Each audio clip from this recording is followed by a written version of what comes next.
right behind us is where we saw the third closest finish in 2024, the third closest finish of the top 8 closest finishes in NASCAR history. Hello, everyone. Welcome on into another edition of Post-Race Conversations for Frontstretch.com. He is Caleb Barnes.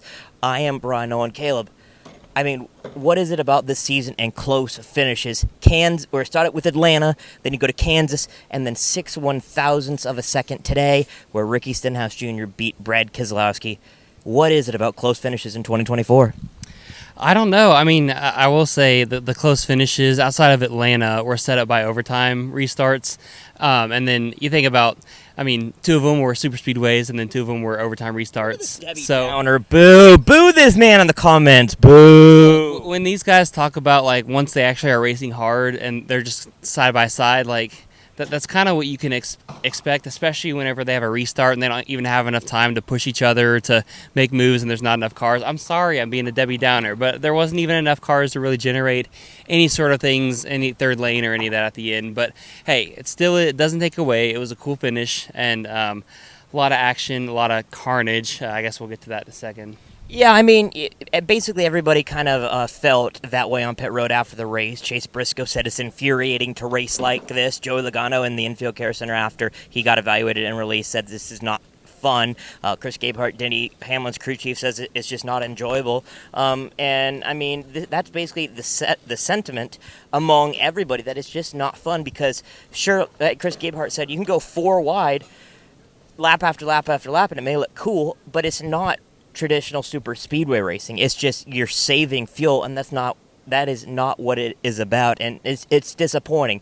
But what we do see on traditional super speedway is the big one. And Caleb, we saw a massive one. I think 28 cars of a 40-car field were involved in the massive one.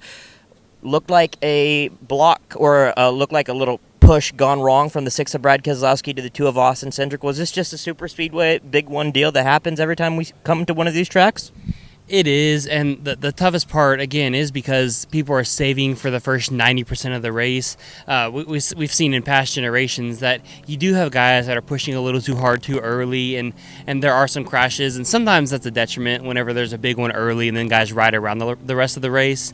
But whenever 90% of the field rides around for the first 90% of the race, I guess, and nobody crashes out, then everybody is at the end. Just, again, we see it time and time again with these next-gen cars that they're so durable. Everybody's like, well, I'm just going to drive through whoever's in front of me, and that leads to these massive crashes. And then, again, these rows are locked side by side, and when you can't go anywhere, you also can't dodge the wreck, and it's just that there's a lot of things, and, again, that the teams and drivers have constantly been saying, like, hey, let's fix this, but we'll see. It's just part of it.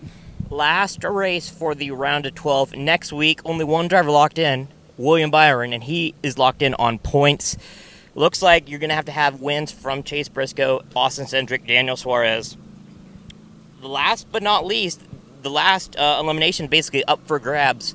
When it's all said and done, when Steven and Trenton are standing, not here, but at the racetrack next week, who is going to be the final person out? Probably Logano and Reddick are separated, or I guess it's Elliott technically, but when you look at Elliott's known for his road course races, hasn't quite been as good in the next-gen car, and then Reddick, he's been pretty good at road course races in the next-gen. Logano not known for it as well necessarily, so I feel like he's the one, and then who knows, maybe we will see a Cindric who has the background, but I feel like he hasn't performed up to snuff, and then Briscoe likes his back against the wall scenarios, but certainly these are some pretty big back against the wall scenarios. So it'll be an interesting race for sure, especially with the new turn 6 and 7 configuration. And yeah, I guess I'm looking forward to seeing it. Like Denny Hamlin said, the change was intended to create carnage and chaos. He said that yesterday during his presser, so it's going to be interesting to see. Coming up on Frontstretch.com, we got all the latest podcasts. You got a couple sidebars coming up.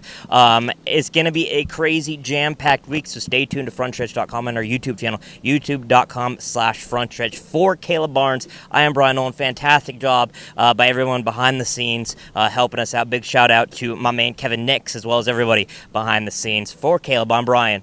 Talk with you later here from Talladega Superspeedway. This is Custom Patch Hats. But what makes us custom? Well, that actually begins with you. We're just bringing your unique vision to life.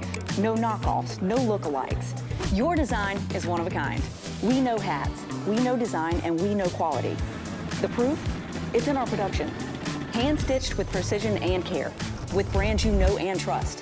A one-of-a-kind patch deserves a one-of-a-kind treatment, all the way to your doorstep. It's how we keep it custom.